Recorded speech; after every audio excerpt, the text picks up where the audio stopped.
Hello, welcome to Innovation Studios. Michael here, and today I'm going to be talking something that's a little bit different than my usual content here on YouTube, and that is I'm going to be talking about Brightline. What is Brightline, you may ask? It is a higher speed rail intercity train that currently runs between West Palm Beach, Fort Lauderdale, and Miami, and it is also the first private rail company in the United States for a very long time, which is super awesome. I've always had a lifelong love for trains, and I usually play with like my model train sets for a very long amount of time. So yeah, I'm obviously a very big train enthusiast. And then basically in 2018 I heard about this new Brightline train opening. I knew that I had to write this thing. So yeah, I was very fortunate enough to basically manage to get a ride on the Brightline train during spring break of this year. Now, I know some of you guys may be asking about like, why do I have such a fascination with private rail? Well, the thing is that America was built on private rail, and these companies were responsible for some of the most luxurious and finest trains that ever existed. What I got pictured right here is some of the many famous trains that used to run across the United States. And basically through a lot of bad circumstances, these things died out. There's actually a great video by the American Rail Club that actually details why that is. I'll put the link to that video in the description below. But anyways, yeah, through these unfortunate circumstances, private rail died, with the Rio Grande Zephyr being the last private passenger train service to run in America. And that thing actually stopped its service in 1983, the same year that Star Wars Return of the Jedi came out. Yeah, it's been that long ago, and it's pretty sad. Until now, with Brightline bringing private passenger rail service back into America. So yeah, when I was writing this thing, the very first question that I thought is that, does it live to the amazing passenger trains that used to run across America? Well, you guys are about to find out. But before we go on, I would like to give great shout out and thanks to these amazing YouTubers right here, because without them, this video would have not been possible. I came out a little bit short on the amount of video content that I needed for this video, and through the help of these guys, I was able to finish this Brightline review. So once again, I thank these YouTubers for providing me with some footage to make this video happen. So this is what the parking garage and station for Brightline in West Palm Beach looks like, and it is super gorgeous to look at. And I think this is actually something that they just added recently, which is like their solar panel thing. And yeah, of course I had to take a picture of myself in front of that. So yeah, let's hop inside and see what the inside of the Brightline station is like. Now, the very first thing that you're greeted upon when you come into the station is that they have this really nice smell that permeates throughout their station. It smells really good inside of there. And so this is what their ticketing booth looks like, and it is very easy to use. They got the times of the trains displayed on there, and it's very easy to navigate through the menu, to basically buy your ticket. And this is what the ticket of Brightline looks like. As you can see, it's a very nice looking ticket, but it's also very useful as well because they have this barcode on the back of the ticket that you basically use over the turntiles to let you inside the main part of the Brightline station. I'll show you guys that in a little bit. But yeah, after you bought your Brightline tickets, you go up these escalators and make your way to where the turntiles are at. So this is what the turntiles look like, and don't worry about the security of this place because they are very easy to go through, much easier than any airport in this country. But yeah, so the cool thing about the turntiles is that if you happen to have a group of people come along with you, you only need to scan one ticket at the turntiles, and the turntiles will let the whole entire group through. It's very nice and very convenient. Now, the biggest question that everybody had when Brightline first opened is that how good is the ridership of the train going to be? Well, actually of last year, Alan from Millennium Force actually made this video, and things weren't looking very good for Brightline when he made this thing. Okay, January 22nd, and we have a Brightline train coming in. We're in the train station where the people wait at. Come on, Teresa. And the only thing is, there's nobody here. Me and Teresa are the only ones here, which kind of worries me because I don't know if this railroad's going to be doing good like they think they're going to do. There is nobody here. This train we're getting on departs in about 15 to 20 minutes, and there is nobody ready to get on this train. It is empty. I don't know, and if Brightline raises their train price tickets like they're supposed to, this is just an introductory offer, they ain't gonna be nobody riding this train. I feel sorry for them. Well, you don't have to feel sorry for them anymore, Alan, because when I rode this thing, it was packed. There was a lot of people in the lounge of the station, and you can even see some of the kids that were playing in the kids area as of right here. So yeah, things have definitely improved in terms of ridership for like Brightline and all that. So this is what the view of the stations looks like outside of the window. I just thought it'd be kind of cool to record that. But yeah, they actually do not allow people to stay on the platforms of this station. They let people stay in these lounges. This is the lounge for the smart class of the lowest price ticket, which is what I rode for this trip. And these are actually the escalators that you use to get down to the platform to board the train. And this TV screen will tell you like when is the proper time to board the Brightline train. So yeah, when you make your way down these escalators, the boarding process for these trains are very quick. It's amazing how fast it is, and I'm going to show you this video clip as proof of that. Yeah, did you see that? Yeah, that was all the time I had to basically record our boarding process for the train.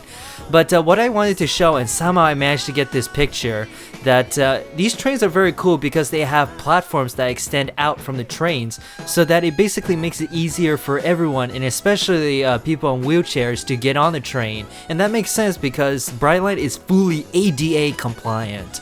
So this is what the seats of Smart Class looks like, and these are very comfortable. They're made with hand-stitched leather, made in the USA.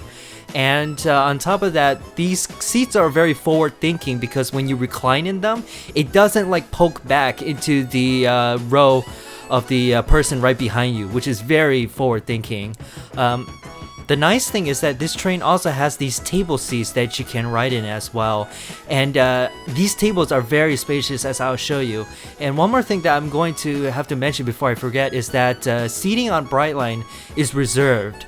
So yeah, I made sure that I reserve table seats for my forward and return trips on Brightline.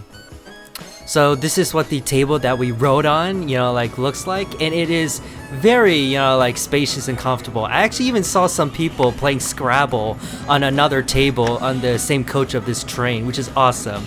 These tables also have these really nice outlets where you can basically plug in 2 power plugs and also 2 USB ports. You actually have the same outlet that occurs between each of the 2 chairs, which is cool. With the table, you also have this extendable shelf that you can pull out, and it has like this really nice cup holder that like where I place my nice drink on.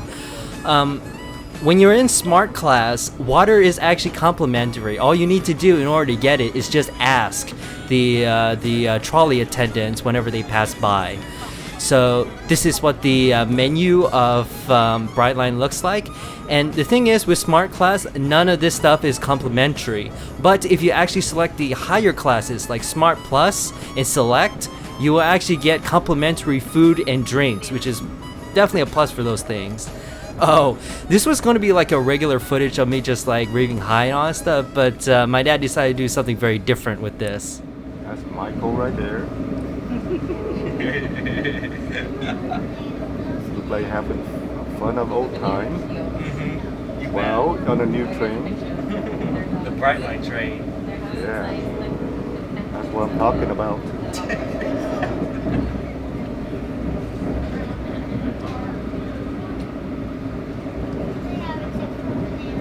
And here's his mom.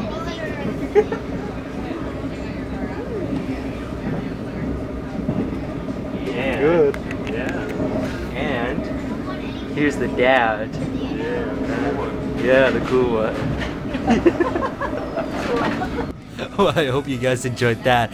But anyways, yes, this is what the window or the view outside of Brightline looks like. And yes, as of the moment, this train only does 79 miles per hour max between West Palm Beach to Miami. But they're currently working on extending this railroad from West Palm Beach to Orlando. And that section would do 110 miles per hour on the Florida East Coast Railroad. And there's going to be an off-grade section that is going to go from Cocoa to Orlando. That's around 40 miles. That's going to do 125 miles per hour, which is fantastic. But yeah, The rails that Brightline ride on are very smooth, and I'll explain this with my different self. Okay, so the thing you have to understand about riding an intercity train is that usually those have a lot better suspension systems than your typical like subway train or streetcar. So as a result, when you ride one of those, it feels like you're riding on top of a cloud. The thing is though, is that like what dictates what makes the intercity trains rough or not is the horizontal motion that the train makes, because you know, like if the rails are in really bad shape, that's the way it's gonna be rough. It's not gonna be rough like this, but it's gonna be like swaying and stuff like that. And I had a very similar kind of experience like that on the Amtrak train. I rode Amtrak from Orlando to Savannah, and somehow the track on the Jacksonville to the Savannah division of that route was pretty rough, where basically, the train was like basically doing this swaying motion throughout the entire thing. Now, you do get used to it when you're riding on the train, especially when you ride it for like roughly around like 5 hours or something like that. But the thing is that when you get off the train and you're walking on like normal ground, since you've been accustomed to that swaying motion on the train, when you get off the ground, your body, it feels like it's doing this kind of motion, which is not very pleasant at all. It doesn't feel very good. Brightline, on the other hand, was absolutely smooth. It was smooth as silk, where basically, it didn't do any of that horizontal motion whatsoever. And as a result, whenever I, basically got off the train, my legs and my body didn't do any of that swaying motion, which is pretty good. So around 40 minutes later, our train arrived on time at the Fort Lauderdale station, which is what I got right here. And the reason why I put out my camera to record is that when I was departing from the West Palm Beach and the Miami stations, what you actually get is that there are actually people on the station, the staff members, that actually wave to you as the train is leaving. It's a really nice touch.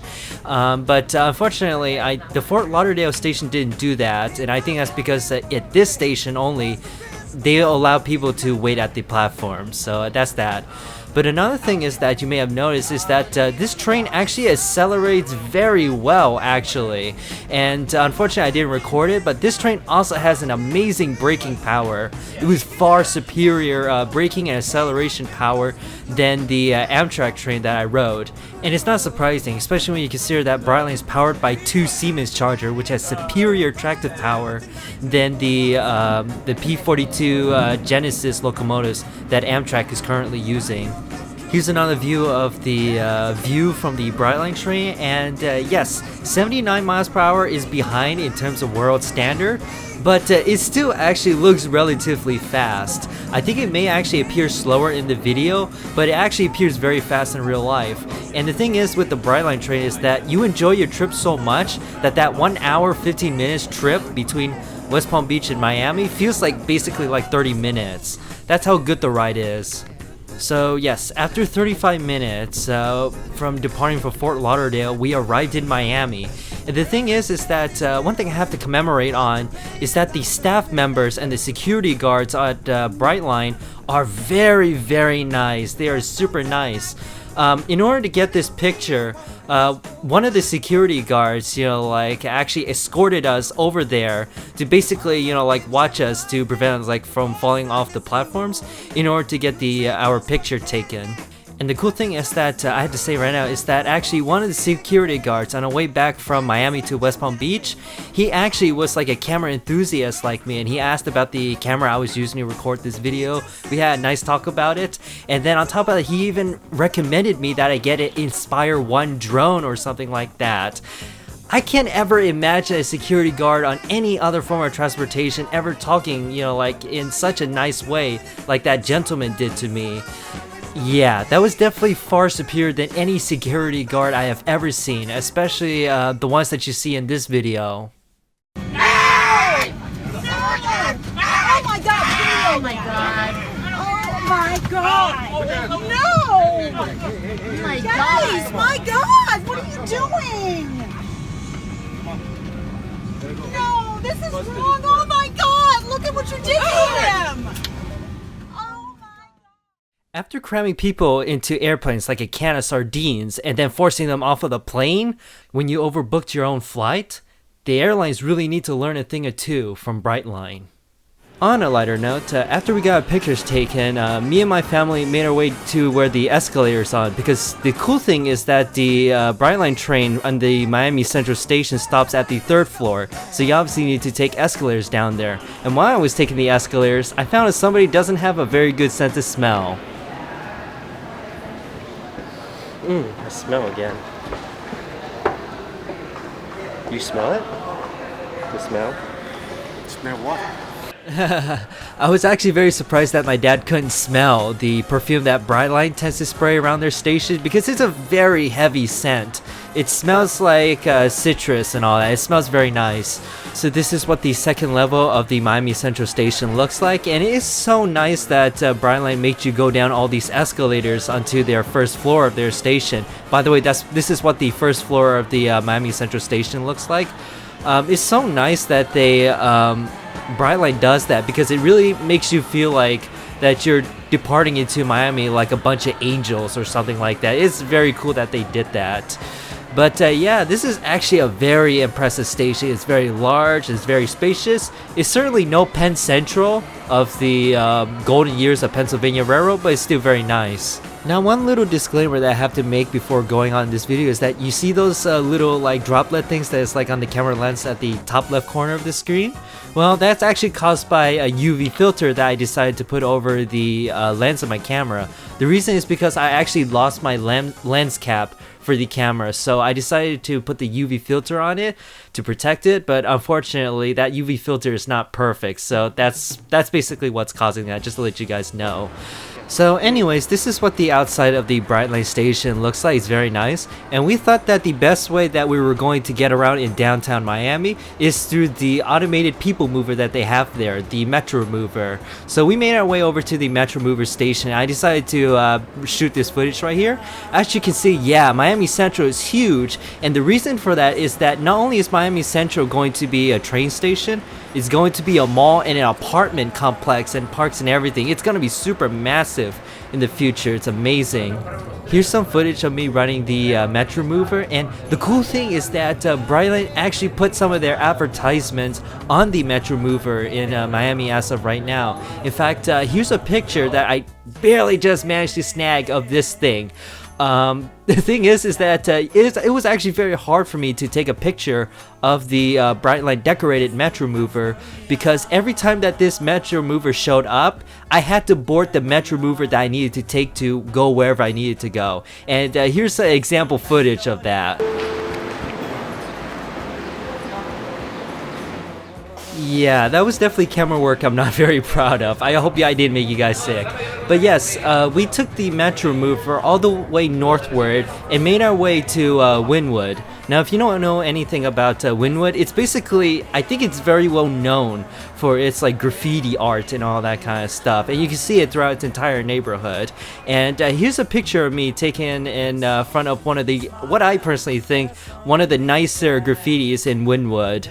But yeah, I actually was not in Wynwood for the art, but because of some of my egg customers told me that there was some pretty good foods there. One of the restaurants that they recommended me was this ice cream place called Morelia's, and yeah, it was very good. But we also ate lunch there at this very nice restaurant called Kush.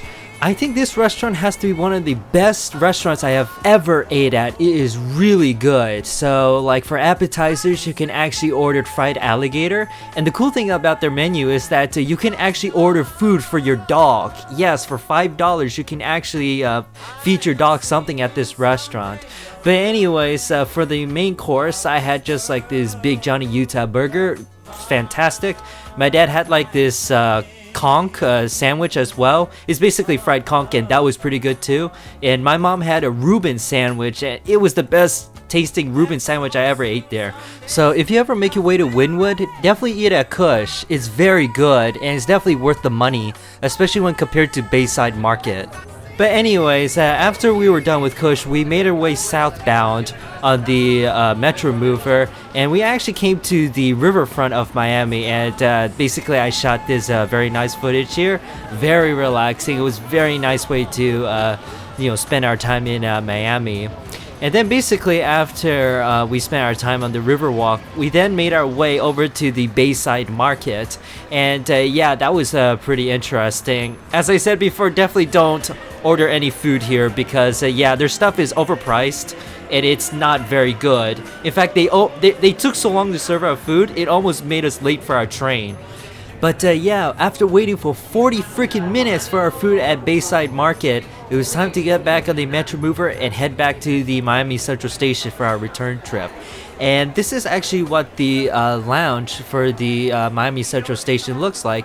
And they actually got a very cool thing going on because apparently they're holding like some kind of like Wizard of Oz kind of event that actually, as of right now, when I make this video, you can still go to it because this thing will end around in June 16.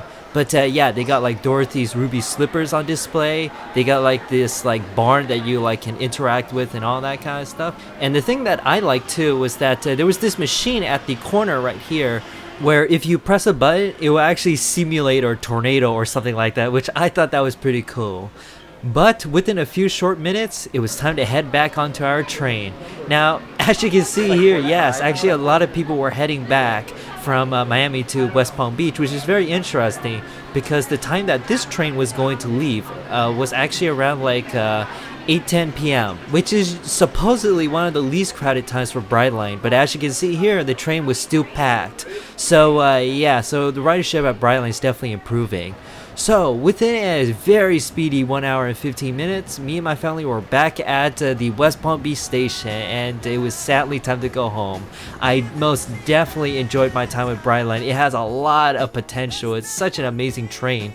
And the amazing thing is that Sir Richard Branson actually sees that as well, that he was willing to basically partner with Florida East Coast Industries, the company that owns Brightline, and actually was working to basically allow Brightline to be renamed into something else.